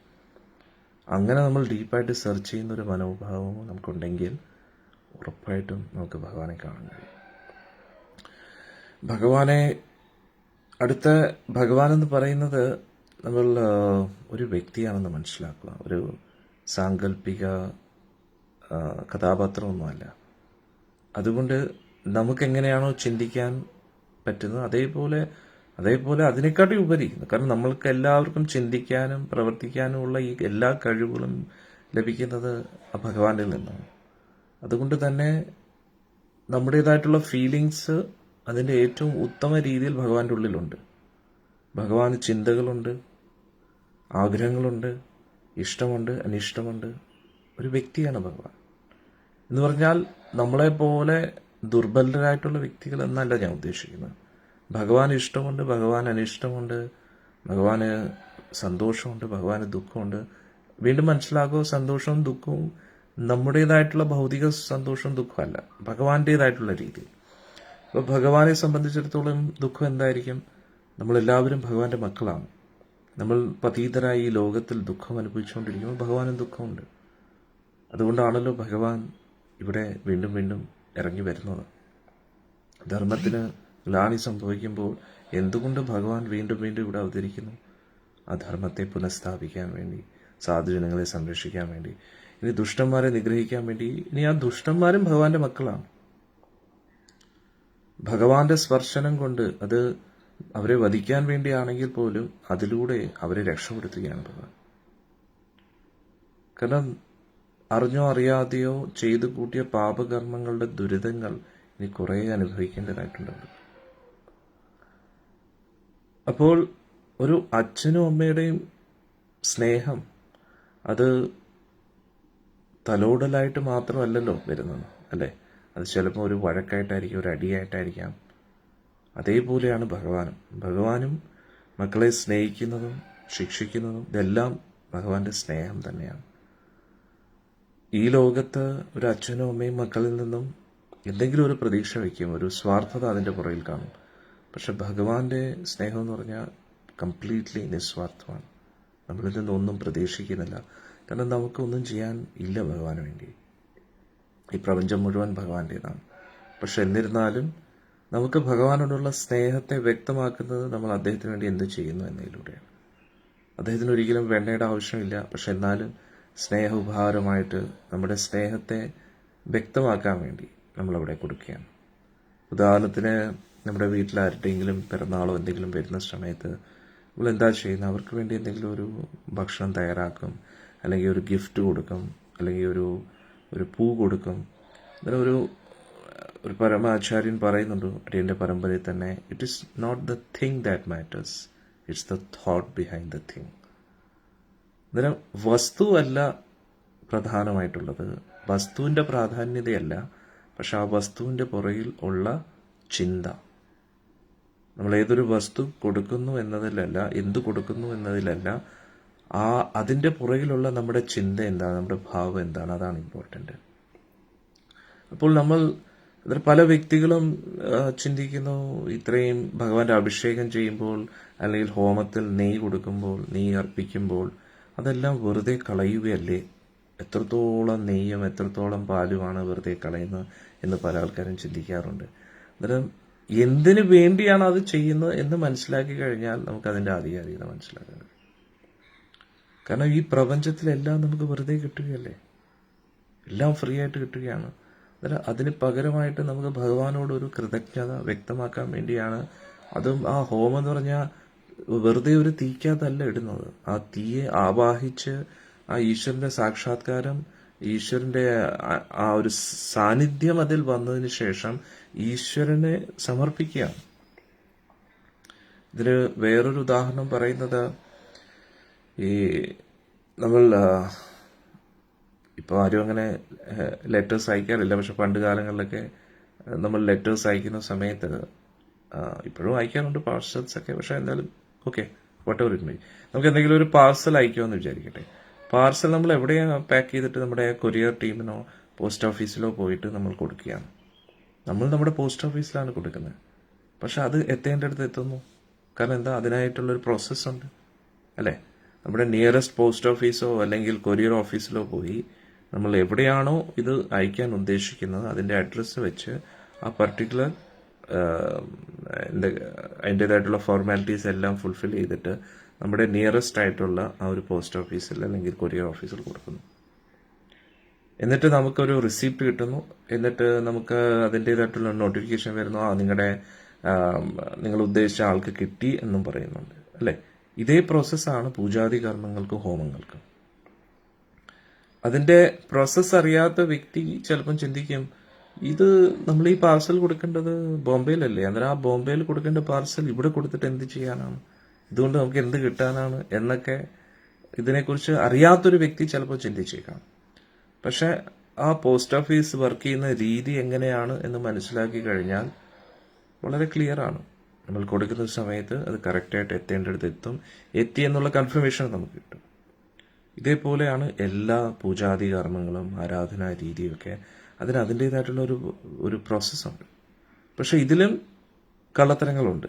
അതായത് ഈ പ്രോസസ്സ് മനസ്സിലാക്കാതെ ആ പരമോന്നത ഈശ്വരനുമായിട്ടുള്ള ഒരു കണക്ഷൻ എസ്റ്റാബ്ലിഷ് ചെയ്യാതെ കാശിന് വേണ്ടി മാത്രം പൂജാതി കർമ്മങ്ങൾ ചെയ്യുന്നു. കാശാണ് അവരുടെ ലക്ഷ്യം. എന്നിട്ട് കാണിക്കാൻ വേണ്ടി മാത്രം ഹോമാഗ്നിയിൽ കുറച്ച് നെയ്യ് ഒഴിക്കുന്നു. അത് തെറ്റാണ്. കാരണം അതുകൊണ്ട് ചെയ്യുന്നവർക്കും പ്രയോജനമില്ല, ആർക്കു വേണ്ടിയാണോ ചെയ്യുന്നത് അവർക്കും പ്രയോജനമില്ല. അതായത് ആരുടെയെങ്കിലും എന്തെങ്കിലും ഒരു പ്രശ്നങ്ങൾ മാറാൻ വേണ്ടിയായിരിക്കാം അത് ചെയ്യുന്നത്. അന്നേരം ആദ്യം, അതായത് നമ്മൾ ഏത് പോസ്റ്റ് ഓഫീസിലാണ് കൊടുക്കുന്നത് ആ പോസ്റ്റ് ഓഫീസും ഏത് പോസ്റ്റ് ഓഫീസിലേക്കാണോ അയക്കാൻ ഉദ്ദേശിക്കുന്നത്, ഏത് സ്ഥലത്തേക്കാണോ, അവർ തമ്മിൽ ഒരു കണക്ഷൻ വേണ്ടേ. അതേപോലെ ആ ചെയ്യുന്ന പൂജാരി എന്താണോ ചെയ്യുന്നത്, അത് ആരെ ഉദ്ദേശിച്ചിട്ടാണോ ചെയ്യുന്നത്, അതൊക്കെ ഒരു വ്യക്തത ഉണ്ടെങ്കിൽ മാത്രമേ ഇതെല്ലാം ഫലവത്താകൂ എന്ന് നമ്മൾ മനസ്സിലാക്കണം. ഓക്കെ, പിന്നെ എന്തെങ്കിലും ചോദ്യങ്ങളുണ്ടെങ്കിൽ കമൻസിലിടാം. അതായത് ഇന്ന് നമ്മൾ കൂടുതലും ക്വസ്റ്റ്യൻ ആൻസർ സെഷൻസ് ആയിരിക്കും. പിന്നെ നാളെ മുതൽ എല്ലാ ദിവസവും 6 മണി മുതൽ 7 മണി വരെ ശ്രീമദ് ഭാഗവത്തിലെ കുറച്ച് ഭാഗങ്ങൾ, കുറച്ചല്ല കംപ്ലീറ്റ് ആയിട്ട് കുറച്ചായിട്ട് നമ്മൾ ചർച്ച ചെയ്യുന്നതായിരിക്കും. അന്നേരം ശ്രീമദ് ഭാഗവത കഥകൾ നിങ്ങൾക്കറിയാം, എന്താ സംഭവിച്ചതെന്നൊക്കെ നിങ്ങൾക്കറിയാം. എന്നാലും നമ്മൾ അതൊക്കെ ഒന്നും കൂടെ വീണ്ടും ഡിസ്കസ് ചെയ്യും. പക്ഷെ ഏറ്റവും പ്രധാനമായിട്ട് നമ്മൾ ഫോക്കസ് ചെയ്യുന്നത് അതിലെ തത്വങ്ങളായിരിക്കും. എന്നിട്ട് ഈ ഒരു രീതിയിൽ ഞാൻ കഴിഞ്ഞ സപ്താഹത്തിൽ എടുത്തിരുന്നു, നമ്മുടെ ആശ്രമത്തിൽ വെച്ച് നടത്തിയ സപ്താഹത്തിൽ. അന്നേരം ഏകദേശം അതേ രീതിയിലായിരിക്കും. പക്ഷെ ഒന്നും കൂടെ നമ്മൾ കുറച്ചും കൂടെ അതൊക്കെ റിപ്പീറ്റ് ചെയ്യും. അങ്ങനെ കുറച്ചായിട്ട് നമ്മൾ എല്ലാ ദിവസവും 6 മണി മുതൽ 7 മണി വരെ നമ്മൾ ശ്രീമദ് ഭാഗവതം വളരെ ഡീപ്പായിട്ട് പഠിക്കാൻ ശ്രമിക്കും. അതായത് ഇപ്പോൾ ഒരു അധ്യായം, ആ അധ്യായത്തിൽ നിന്ന് നമ്മൾ എന്താണ് പഠിക്കേണ്ടത്, ആ കഥ നമുക്കറിയാം. അന്നേരം ആ കഥയിലൂടെ നമ്മൾ മനസ്സിലാക്കേണ്ട കാര്യം, അത് നമ്മുടെ ജീവിതത്തിൽ അത് ആചരിക്കാനായിട്ട് എന്തൊക്കെയാണ് അതിനകത്തുള്ളത്, ഭാഗവത്തിലെ പ്രധാനപ്പെട്ട പോയിന്റ്സ് എന്തൊക്കെയാണ്, ഇതൊക്കെയായിരിക്കും നമ്മൾ പഠിക്കുന്നത്. അത് നാളെ മുതൽ ആരംഭിക്കുന്നതായിരിക്കും കേട്ടോ. പിന്നെ ഭഗവാൻ അനുവദിക്കുകയാണെങ്കിൽ ഇതൊരു ബുക്കായിട്ട് നമ്മൾ മുന്നോട്ട് പബ്ലിഷ് ചെയ്യാൻ ശ്രമിക്കാം. അപ്പോൾ നിങ്ങൾക്ക് ഇപ്പോൾ നമ്മുടെ ഗീതാ ചക്രവ്യൂഹം ഒരു ബുക്ക് വന്നു, ഇനി ഭഗവത്ഗീത ഒരു ബുക്ക് വരുന്നുണ്ട്, ഗീത ഈസി എന്ന് പറഞ്ഞ്. അത് കൂടാതെ ശ്രീമദ് ഭാഗവതവും അതേപോലെ ഭാഗവതം ഈസി എന്ന് പറഞ്ഞൊരു ബുക്ക് കൊണ്ടുവരാൻ ശ്രമിക്കുന്നു, ഭഗവാൻ അനുവദിക്കുകയാണെങ്കിൽ. അങ്ങനെ നമുക്ക് ഗീതാ തത്വങ്ങൾ, ഭാഗവത തത്വങ്ങളൊക്കെ മനസ്സിലാക്കാൻ കഴിയും, കുറച്ചും കൂടെ എളുപ്പമായിരിക്കും. അതേപോലെ നാരായണീയം ഈസിയും വരാൻ നോക്കുന്നുണ്ട്. മഹാഭാരതവും ഈസി അതേപോലെ. കാരണം ഇന്നത്തെ ജനറേഷനിൽ എല്ലാവർക്കും വളരെ എളുപ്പത്തിൽ ആ കാര്യങ്ങളൊക്കെ മനസ്സിലാക്കി നമ്മുടെ ജീവിതത്തിൽ ആചരിക്കാൻ പറ്റണം. അത് ദൈനംദിനമായിട്ട് നമ്മുടെ ഡെയിലി റൂട്ടീനായിട്ട് അത് പഠിക്കുകയും തത്വങ്ങളെ മനസ്സിലാക്കി കഴിഞ്ഞാൽ ചില വ്യക്തികൾ ഈ ശാസ്ത്രങ്ങളുടെ അതായത് ഒരു ഭക്തൻ, ഒരു ആധ്യാത്മിക വ്യക്തി എന്ന് പറഞ്ഞു കഴിഞ്ഞാൽ കംപ്ലീറ്റ് ആയിരിക്കണം. തത്വങ്ങൾ അറിഞ്ഞിരിക്കണം, കഥകളിലോടൊരു ഇമോഷൻസ് കാണണം, അല്ലേ? അതായത് ഫിലോസഫി, ഇമോഷൻസ്, ഇത് രണ്ടും വേണം. ഇത് വളരെ ഇമ്പോർട്ടൻ്റ് ആണ്. ആ തത്വമാണ് ഫിലോസഫി എന്ന് പറയുന്നത്. പക്ഷെ അതേ സമയത്ത് ഭഗവാനോട് ഇമോഷൻസും ഫീലിങ്സും വേണം. തത്വം ഇല്ലാതെയുള്ള ഇമോഷൻസ്, ഫീലിങ്സ് എന്ന് പറഞ്ഞാൽ അത് ശരിയാവത്തില്ല. അത് വളരെ പ്രഹസനമായി പോകും. പക്ഷേ ഇമോഷൻസ് ഇല്ലാതെ തത്വം മാത്രമാണെങ്കിൽ അത് വളരെ ഡ്രൈ ആയി പോകും. അവർക്ക് ഭഗവാനായിട്ട് കണക്റ്റ് ആവാൻ കഴിയില്ല. എപ്പോഴും ഓർക്കുക, ഭഗവാനായിട്ട് കണക്റ്റഡ് ആവണോ, തത്വം അറിഞ്ഞിരിക്കണം, ഭഗവാനോട് ഭാവവും ഉണ്ടായിരിക്കണം. തത്വം പ്ലസ് ഇമോഷൻസ്, ഭക്തി. പക്ഷെ പൊതുവെ ഭക്തി എന്ന് പറഞ്ഞാൽ അതൊരു വികാരം മാത്രമായിട്ടാണ് എല്ലാവരും കാണുന്നത്. പക്ഷെ ഭക്തി എന്ന് പറഞ്ഞാൽ അതിൽ തത്വവും ഇമോഷൻസ് രണ്ടും അടങ്ങിയിട്ടുണ്ട്. അത് രണ്ടും കൂടെ ചേരുമ്പോഴാണ് ഭക്തി മധുരമാണ്. ഒരു ഭക്തനിൽ നിന്നും നമ്മൾ കാണേണ്ടത്, അല്ലെങ്കിൽ അറിയേണ്ടത്, അല്ലെങ്കിൽ ഭക്തന്റെ ലക്ഷണം എന്ന് പറഞ്ഞാൽ ആ ഭക്തന്റെ ഉള്ളിൽ അതീന്ദ്രിയ ജ്ഞാനം കാണും. അതൊരു പുസ്തകജ്ഞാനമല്ല, സാക്ഷാത്കാരം, അതീന്ദ്രിയ ജ്ഞാനം, അറിവ്, തിരിച്ചറിവ്. ശാസ്ത്രത്തെ എത്രത്തോളം കാണാപ്പാഠം പഠിച്ചു എന്നല്ല, ആ ശാസ്ത്രത്തെ എത്രത്തോളം അനുഭവിച്ചറിഞ്ഞു, അതാണ് ഇമ്പോർട്ടൻ്റ്.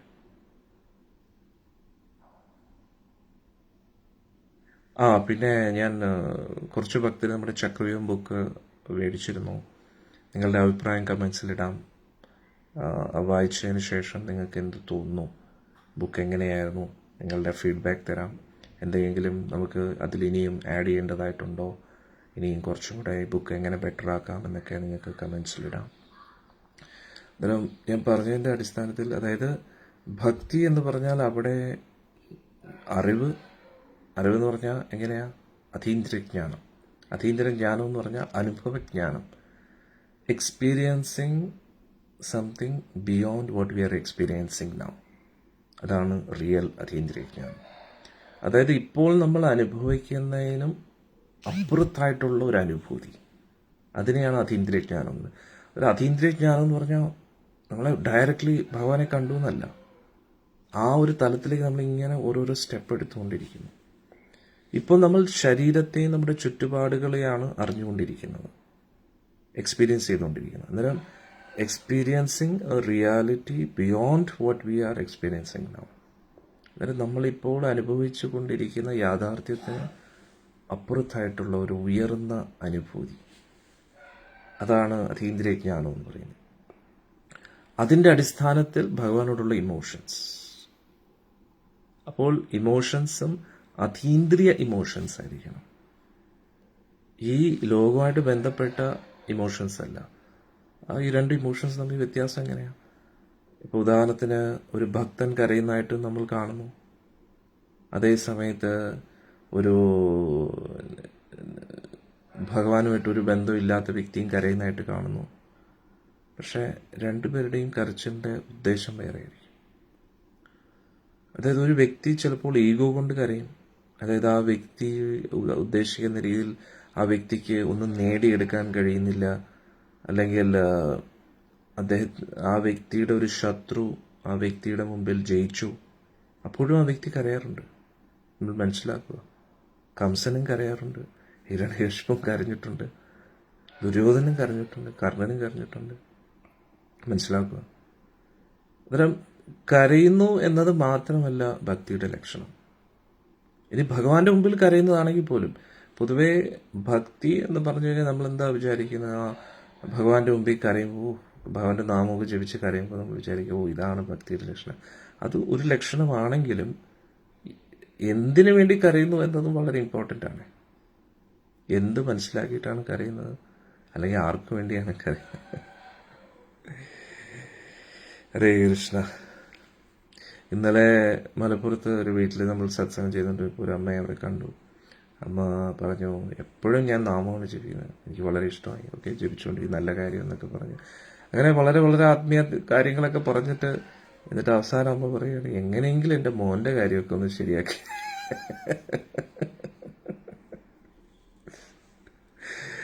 ഹരേ കൃഷ്ണ. അന്നേരം ഞാൻ അമ്മയടുത്ത് പറയും, അമ്മയെ കളിയാക്കിയതല്ല, പക്ഷെ അമ്മയടുത്ത് പറഞ്ഞു, അമ്മയെ ഞാൻ അമ്മയെക്കുറിച്ച് എന്തൊക്കെയായിരുന്നു വിചാരിച്ചത്, ഒറ്റ നിമിഷം കൊണ്ട്. അതിൻ്റെ അർത്ഥം മക്കൾക്ക് വേണ്ടി പ്രാർത്ഥിക്കണ്ട എന്നല്ല, പക്ഷെ അന്നേരം പറച്ചിൽ മാത്രം കാര്യമില്ലേ? നമുക്ക് എന്താ പറയാൻ കഴിയാത്തത്? അമേരിക്കൻ പ്രസിഡന്റ് ആണെന്ന് പറയാൻ പറഞ്ഞൂടെ നമുക്ക്? ഞാൻ കേരളത്തിലെ പ്രധാനമന്ത്രിയാണെന്ന് പറയാം, ഗുരുവായൂരിലെ മുഖ്യമന്ത്രിയാണെന്ന് പറയാൻ എന്താണെങ്കിലും നമുക്ക് പറഞ്ഞൂടെ? പറയുന്നതിൽ ഒരു കാര്യമില്ല. നമ്മുടെ എക്സ്പീരിയൻസ് അന്നേരം നമ്മളോടെങ്കിലും എന്തു പറയുന്നേ, ഒരു നീതി പുലർത്തണം. നമ്മൾ ആരാണെന്ന് നമ്മൾ മനസ്സിലാക്കണം. നമ്മൾ ആരാണെന്ന് നമ്മൾ മനസ്സിലാക്കിയിട്ട് കുറച്ചും കൂടെ ഡീപ്പായിട്ട് ഭഗവാനെ മനസ്സിലാക്കാൻ ശ്രമിക്കണം. അതുകൊണ്ടാണ് സത്യം പറഞ്ഞ ശ്ലോകങ്ങൾ കാണാപ്പാടം പഠിക്കുന്നത് എനിക്ക് തീരെ ഇഷ്ടമല്ലാത്തൊരു കാര്യമാണ്. അത് നമ്മൾ ഈ ബോട്ടിൽ നക്കുന്ന പോലെയാണ്. ഞാൻ ഒട്ടും പഠിക്കാറില്ല, ശ്ലോകങ്ങൾ കാണാപ്പാടം പഠിക്കാറേ ഇല്ല, തീരെ താല്പര്യമില്ല. കാരണം എന്താ, അതിലെ ആ കാണാപ്പാടം പഠിക്കുക എന്ന് പറഞ്ഞാൽ അധികം ബുദ്ധിമുട്ടുള്ള കാര്യമല്ല. എല്ലാ ദിവസവും റിപ്പീറ്റ് ചെയ്ത് കഴിഞ്ഞാൽ അത് കാണാപ്പാടമാവും. കൊച്ചുകുട്ടികൾ പഠിക്കുന്ന പോലെ ഒരേ കാര്യം തന്നെ കുറേ റിപ്പീറ്റ് ചെയ്ത് അത് നമ്മുടെ സബ് കോൺഷ്യസ് മൈൻഡായി കഴിഞ്ഞാൽ പിന്നെ ഒരിക്കലും മറക്കത്തില്ലേ. അത് വലിയ ബുദ്ധിമുട്ടുള്ളൊരു കാര്യമല്ല. പക്ഷെ നമുക്ക് മെയിനായിട്ട് വേണ്ടുന്നത് അതിൻ്റെ അർത്ഥത്തെ മനസ്സിലാക്കി അതിനെ അപ്ലൈ ചെയ്ത് അത് ആ ശ്ലോകത്തെ ഈ ലോകത്തിൽ കാണാൻ ശ്രമിക്കുക. ഭഗവാൻ പറയുന്ന തത്വങ്ങളെ അനുഭവിച്ചറിയാൻ ശ്രമിക്കുക, എക്സ്പീരിയൻസ് ചെയ്യാൻ ശ്രമിക്കുക. അതായത് സയൻസിലൊക്കെ ഓരോരോ സയൻറ്റിസ്റ്റ് ഓരോ തിയറി പറയുമ്പോൾ ആ തിയറി അവർ ലാബിൽ എക്സ്പെരിമെൻ്റ് ചെയ്യാറുണ്ട് അല്ലേ? അതേപോലെ ഭഗവാന്റെ ഓരോ തിയറീസ് ഈ ലോകമാകുന്ന ലാബിൽ നമ്മൾ എക്സ്പെരിമെൻ്റ് ചെയ്ത് നോക്കണം. അതിനധികം ബുദ്ധിമുട്ടില്ല, ചിന്തിച്ചാൽ മാത്രം മതി, ഒബ്സർവ് ചെയ്താൽ മതി. സയൻസ് എന്ന് പറഞ്ഞാൽ ഒബ്സർവേഷൻ ആണല്ലോ. ഓരോ പ്രോസസ്സ് ഒബ്സർവ്, ഓരോ ഫെനോമിനൻ ഒബ്സർവ് ചെയ്യുക. ഈ സാഹചര്യത്തിൽ ഇത് ചെയ്യുമ്പോൾ ഇതെന്താവും, ഈ സാഹചര്യത്തിൽ അത് ചെയ്യുമ്പോൾ എന്താവും, പല സാഹചര്യത്തിലും അതാകുമ്പോൾ പിന്നെ അതൊരു ട്രൂത്തായിട്ട് ഡിക്ലെയർ ചെയ്യും. കാരണം ഏത് സാഹചര്യത്തിലും ഇത് സത്യമായിട്ട് ഭവിക്കുന്നുണ്ടെങ്കിൽ അതൊരു അൾട്ടിമേറ്റ് ട്രൂത്തായിട്ട് മാറും. സെയിം പ്രിൻസിപ്പിൾ അപ്ലൈസ് നമ്മുടെ ദൈനംദിന ജീവിതത്തിൽ. ഭഗവത്ഗീതയിലെ ഓരോ ശ്ലോകങ്ങളും അപ്ലൈ ചെയ്യാൻ ശ്രമിക്കുക, അറിയാൻ ശ്രമിക്കുക. അത് ശരിയായിട്ടത് വർക്കാവുന്നുണ്ടോ, ഭഗവാൻ പറയുന്നത് കറക്റ്റ് അല്ലേ, അങ്ങനെ ഒരു എന്തു പറയുന്നേ, ഒരു അകത്തൊരു പ്രോസസ്സിങ് നടക്കണം. നമ്മൾ കേട്ട് ഇങ്ങനെ ഇരിക്കാതെ കേട്ടതിൻ്റെ അടിസ്ഥാനത്തിൽ ചിന്തിക്കാൻ പഠിക്കണം. നമ്മുടെ ചിന്തകളെക്കുറിച്ച് നമ്മൾ ചിന്തിക്കണം. ഏത് ദിശയിലേക്കാണ് എൻ്റെ ചിന്തകൾ പോകുന്നത്, എന്തിനെക്കുറിച്ചാണ് ഞാൻ ചിന്തിക്കുന്നത് എന്നൊക്കെ നമ്മൾ ചിന്തിക്കേണ്ടതായിട്ടുണ്ട്. അങ്ങനെ നമ്മൾ ചിന്തകളെ നിയന്ത്രിച്ച്, ഇന്ദ്രിയങ്ങളെ നിയന്ത്രിച്ച് എത്ര സൂപ്പറായിരിക്കും എന്നറിയാം. ഞാൻ എപ്പോഴും സത്സംഗത്തിൽ പറയാറുണ്ട്, നമ്മുടെ ഒരു സൂപ്പർ വേർഷൻ നമ്മുടെ ഉള്ളിൽ തന്നെ കിടപ്പുണ്ട്. പക്ഷെ നമ്മളതിനെ പുറത്തു കൊണ്ടുവരാറില്ല, അന്വേഷിക്കാറില്ല. നമ്മൾ ജനിച്ചപ്പോൾ മുതൽ ഇതുവരെയും ഏതൊക്കെ സാഹചര്യത്തിലൂടെ വന്നോ അതിൻ്റെ അടിസ്ഥാനത്തിൽ നമ്മുടേതായിട്ടുള്ളൊരു വേർഷൻ അതനുസരിച്ചാണ് നമ്മൾ ജീവിക്കുന്നത്. അന്നേരം പണ്ട് മുതൽ ഇതുവരെ ഞാൻ ഇങ്ങനെയാണ്, അതുകൊണ്ട് ഇനി ഇങ്ങനെ എന്നുള്ള രീതിയിലാണ് നമ്മൾ ജീവിക്കുന്നത്. പക്ഷേ ഇതിൻ്റെ ഒരു ഹയർ റിയാലിറ്റിയെ നമുക്ക് കൊണ്ടുവരാൻ പറ്റും ഇതിൻ്റെ ഉള്ളിൽ നിന്ന്. അപ്പോഴാണ് നമ്മുടെ ലൈഫ് വളരെ ഇൻട്രസ്റ്റിങ്ങും എക്സൈറ്റിങ്ങും അഡ്വെഞ്ചറസും ആകുന്നത്. ഇതിനുള്ള ഒരു നല്ലൊരു അവസരമാണ് ഈ സത്സംഗം എന്ന് ഞാൻ വിചാരിക്കുന്നു. അത് ചർച്ച ചെയ്യാൻ എനിക്കും അത് കേൾക്കാൻ നിങ്ങൾക്കും, നമ്മൾ രണ്ടുപേരും ചർച്ച ചെയ്ത് നിങ്ങളുടെ ചോദ്യോത്തരങ്ങൾ, അന്നേരം എവറി ഡേ 6 to 7 നമ്മൾ കംപ്ലീറ്റ്ലി ഡിസ്കഷൻ, ക്വസ്റ്റ്യൻ ആൻസേഴ്സ്, സത്സംഗം എടുത്തുകൊണ്ടിരിക്കുന്നതിൻ്റെ ഇടയിലും നിങ്ങൾക്ക് ക്വസ്റ്റ്യൻസ് ഇടാം. അതിനെക്കുറിച്ചൊക്കെ നമുക്ക് ഡിസ്കസ് ചെയ്യാം. ഓക്കെ, ഇന്ന് നമുക്കിവിടെ നിർത്താം. എല്ലാ ദിവസവും 6 മണി മുതൽ 7 മണി വരെ നമുക്ക് ചർച്ച ചെയ്യാം. നാളെ മുതൽ ശ്രീമദ് ഭാഗവതിലെ ഓരോരോ സെക്ഷൻസ് നമ്മൾ ചർച്ച ചെയ്യുന്നതായിരിക്കും. ഓക്കെ, അങ്ങനെ സ്ലോലി നമുക്ക് ഭാഗവതം കംപ്ലീറ്റ് ചെയ്യാം. ഇപ്പോൾ നമ്മൾ കുറച്ച് ശ്ലോകങ്ങളായിട്ടാണ് പോകുന്നത്. പക്ഷേ ഇതുവരെ അങ്ങനെയായിരുന്നു പോയിക്കൊണ്ടിരുന്നത്. പക്ഷേ നാളെ മുതൽ വലിയൊരു സെക്ഷൻ, ഒരു അധ്യായം കംപ്ലീറ്റ്ലി, ഒരു അധ്യായത്തിലെ മെയിൻ സ്ട്രക്ചേഴ്സ്, മെയിൻ പോയിന്റ്സ് അതൊക്കെ ചർച്ച ചെയ്യാം. അതായത് ഇതൊക്കെ എല്ലാവരും നാളെ മുതൽ ഒരു നോട്ട്ബുക്ക് കരുതുക, നോട്ട്ബുക്കും പേനയൊക്കെ കരുതുക. എന്നിട്ട് നിങ്ങളത് നോട്ട് ചെയ്യുക. കാരണം നാളെ മുതൽ ചർച്ച ചെയ്യുന്ന കാര്യങ്ങൾ വളരെ ഇമ്പോർട്ടൻ്റ് ആയിരിക്കും. എന്നിട്ട് വേദിക് കോസ്മോളജിയുടെ സെക്ഷൻ വരുമ്പോൾ വേദിക് കോസ്മോളജി വളരെ ഡീപ്പായിട്ട് നമ്മൾ പഠിക്കുന്നതായിരിക്കും, വളരെ ഡീപ്പായിട്ട്. അതുകൊണ്ട് ഇതെല്ലാം നിങ്ങൾക്ക് വളരെ ഉപയോഗപ്രദമാകും. അതുകൊണ്ട് നാളെ മുതൽ നമുക്ക് ലൈവിൽ കാണാം. യാത്രയുടെ ഇടയിലും എല്ലാ ദിവസവും 6 മണി മുതൽ 7 മണി വരെയുള്ള ടൈം നമുക്ക് ഇതിനായിട്ട് ഫിക്സ് ചെയ്യാമെന്ന് വിചാരിക്കുന്നു. അഥവാ എന്തെങ്കിലും അങ്ങോട്ടും ഇങ്ങോട്ടും ആവുകയാണെങ്കിൽ ഞാൻ ഫേസ്ബുക്കിൽ നേരത്തെ അറിയിക്കുന്നതായിരിക്കും. ഈ സത്സംഗം മാക്സിമം ഭക്തരും ഷെയർ ചെയ്യുക. കാരണം ഇതുവരെ നമ്മൾ കഴിഞ്ഞ കുറേ വർഷങ്ങളായിട്ട് ഓൾറെഡി ഇതിനകത്ത് ഫോളോ ചെയ്യുന്ന വ്യക്തികൾക്ക് വേണ്ടിയായിരുന്നു നമ്മുടെ ടോക്സ് എല്ലാം. ഇനി ആരെങ്കിലും പുതിയതായിട്ട് വരുന്നുണ്ടെങ്കിലും അവർക്കും ഇത് മനസ്സിലാക്കാനും നമ്മളൊരു അവസരം നൽകുകയാണ്. കാരണം നമ്മുടെ ലക്ഷ്യം ഇത് തന്നെയാണല്ലോ, കൂടുതൽ പേരിലേക്കും ഭഗവാന്റെ ഈ സന്ദേശം എത്തിക്കുക, അതിലൂടെ അവരുടെ ജീവിതത്തിൽ ഒരു മാറ്റം സൃഷ്ടിക്കുക, അവരുടെ ദൈനംദിന ജീവിതത്തിൽ അവർ നേരിട്ടുകൊണ്ടിരിക്കുന്ന പ്രശ്നത്തിനൊരു പരിഹാരം നമ്മൾ നൽകാൻ ശ്രമിക്കുന്നു. ഞാനിവിടെ ആരെയും ഉപദേശിക്കുകയല്ല, 6 മണി മുതൽ 7 മണി വരെ ഡിസ്കസ് ചെയ്യുകയാണ്, ഷെയർ ചെയ്യുകയാണ്. ആധികാരികമായിട്ടുള്ള ഗുരു ശിഷ്യ പരമ്പരയിലൂടെ ലഭിച്ച അറിവുകളെ നിങ്ങളുടെ മുമ്പിൽ അവതരിപ്പിക്കുകയാണ്.